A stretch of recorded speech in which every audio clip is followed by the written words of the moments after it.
Ako već nisi ili si novi na kanalu, poslušaj pjesmu Hajduk živi vječno. Samo na YouTube kanalu Cinax. Pozdrav svima i dobrodošli u reakciju nakon utakmice i najavu za Osijek za nedjelju. Derbi protiv Osijeka koji definitivno Hajduk mora dobiti kako bi ostao i dalje u igri za naslov, iako dijele prvo mjesto sa Rijekom, koja jučer je pokazala da zapravo nije toliko jaka. Niko od vodeće trojice ove sezone nije dobar i to je jednostavno pokazatelj. A ovi sa doljne dijela tablice, ispod trećeg mjesta, pokazali su kako znaju igrati nogomet i pogotovo Belupo i Istra.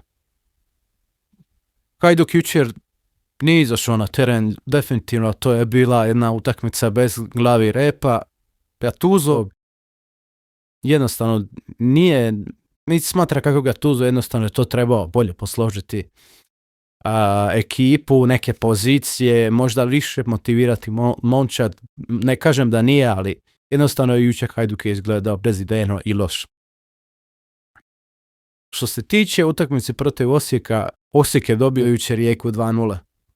Definitivno većina vas i većina navijača će se složiti kako nitko nije očekivao kako će Osijek dobiti Rijeku jučer. Po meni jučer je Osijek odigrao jednu zrelu utakmicu koju je pokazao da ima kvalitete i da ne zaslužuje biti u donjem dijelu tablice. Po meni ja se nadam, iako nisam navijač Osijeka, nadam se kako će Osijek ostati u ligi, iako je to neupitno, jer mislim da će oni ostati. Ali što se tiče Osijeka i njihovih utakmica, oni su nekoga morali dobiti, a pitanje je bilo će li dobiti Rijeku ili će dobiti Hajduk.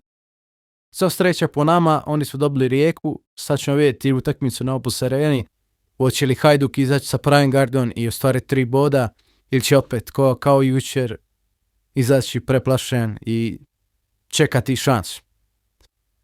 Što se tiče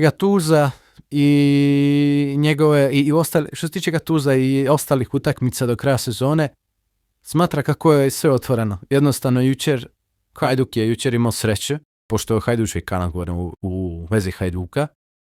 Hajduk je jučer imao sreće da su Dinamo i Rijeka kiksali. Jer u protivno Hajduk bi bio tu najveći gubitnik. I definitivno sada Osijek ima psihološku prednost. Hajduk je izgubio, ali ne sumnjam da Hajduk je izgubio motiv i da će sad se skroz raspast. Jer to je ipak Gattuso i ima tu pojedince kao što je Livaja, Rakitić koji su svjesni i odigrali su milijun utakmica za klubove i znaju koji je to pritisak i znaju se s tim nositi, ali ostali ljudi, ostali igrači u klubu znaju kako ova sezona sve ili ništa. Hajduk ova 5 kola mora jednostavno pobijediti, po meni kako bi bio prvak, jer sve ovisi o Hajduku. Ako on pobjedi Osijek, Rijeku, Dinamo, smatram kako one preostale 2 utakmice isto također moramo dobiti, ali ove 3 utakmice su najbitnije. Sva 3 derbija Hajduk mora dobiti, a Hajduk se pokazao u tim derbijama da je dobar i da zna pobijediti. Mada, evo, jučer smo protiv Istre bili poraženi, tako da kod kuće smo cijelu sezonu bili dobri, nismo izgubili.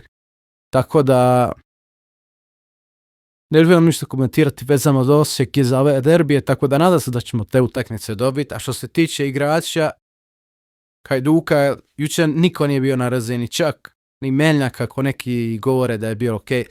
Jednostavno jučer niko nije bio na razini i jednostavno, ne znam, ko da je Uskrs ili taj praznik što su imali ostavio traga, ali i oni su ljudi od krvi i mesa. Što se tiče utakmice protiv Osijeka, smatram kako Hajduk će izaći u isti formaciji kako je igrao. Samo se nadam povratku Bambe i vjerovatno će se vratiti jer je odradio 3 žuta kartona. Po meni Brajković treba dobivati šanse, ali šanse u 85 plus minutama, ne od početka utakmice. Jer, mislim, ljudi, nismo mi Lokomotiva, ali neki Hajduk se bori za naslov prvaka, treba te igrače koji znaju gurnit loptu, koji znaju trčati. Ne kažem ja da Brajković ne zna, ali definitivno je preplašen i ovo je preveliki pritisak. Više ostalih igrača Livaja, naravno, bez njega nije ništa ovo moguće. Ne bi se borili za titulu.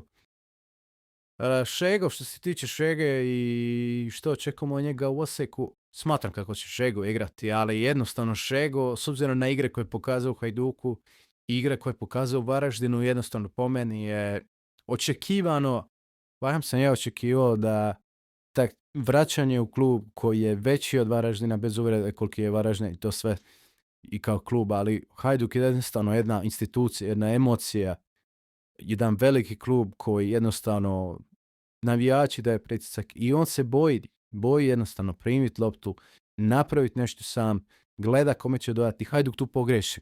Hajduk nema krila, prodajom sa Hitija. Hajduk je po meni izgubio krilo koje je bar nešto radilo neku razliku na terenu.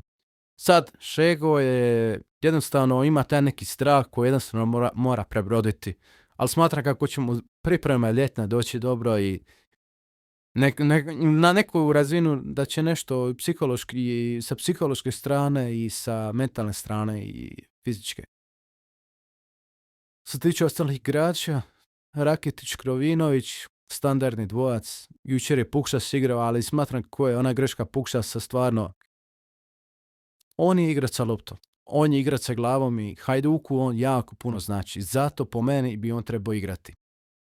Ali problem je taj što Rakitića se gura full 90 minuta. On je odličan igrač, stvarno, ali godine su tu i to se pokazuje konstantno kako ne može. On nije igrač koji je trkač, koji će trčati defenzivno, mada je u Varaždinu izgleda odlično. Ali nama treba neko ko je Mihan Žaper, ko je Krovinović. Jednostavno jučer na utakmici promjena Pukštasa za Krovinovića je greška. Ja bi prije promijenio Rakitića, ostavio Pukštasa i uveo Krovinovića u paru sa Pukštasom. Po meni je to ok. Što se tiče zadnje linije, Dijalo nam jučer jako fali. Definitivno ne kažem ništa protiv Meljaka. Meljak je nama ofenzivni bek. Ali Dijalo ima taj defenzivni učinak, jedan od najboljih u ligi i po meni on jednostavno mora igrati utakmicama ovim ostalim kao što je Osijek, Rijeka, Dinamo. Dijalo mora igrati ispred Meljaka. Ako Meljak već mora igrati u prvih 11, stavi ga na krilo. Ako već vidiš da ne ide sa krilima kao što je Brajković, kao što je Bamba, kao što je Šego, Durdo, stavi Meljaka na krilo. Smatra kako će isti učinak imati, možda čak i bolji, jer on ima taj ubačaj u prostor, ima tu brzinu kao ofenzivni bek, to je stvarno po meni odlično. Što tiče Uremovića i Prpića u zadnjoj liniji, oni su standardni dvojac, jednostavno bili su jučer isto na razini, no ona jednostavno šansa Istre, to je možda malo bolje trebalo čuvati, ali smatram kako Uremović i Prpić ima kvalitete i da oni treba završiti do kraja sezona u paru i to je to. Što se tiče Hrgović isto ok, isto treba igrati. Tako da smatram kako i njega treba gurati ove ostale 5 utakmica na beku.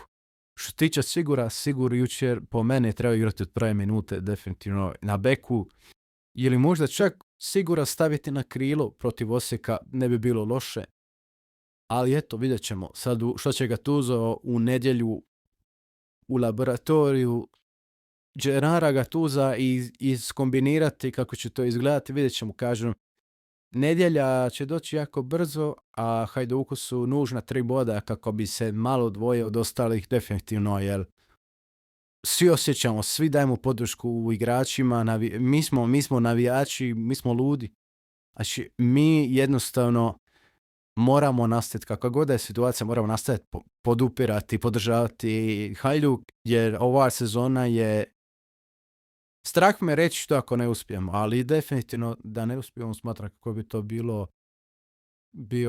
bila velika depresija. Mislim da ljudi ne bi više ni radili ni ništa. Ali, kažem, nadam se da će Hajduk uspjeti i da će Gattuso uspjeti probuditi momčad, motivirati da dobije osjek i da naravno idemo dalje utakmicu po utakmicu, kako i floskula kaže. Mi se vidimo u sljedećega videa, vi ostavite like, share, subscribe. Veliki pozdrav.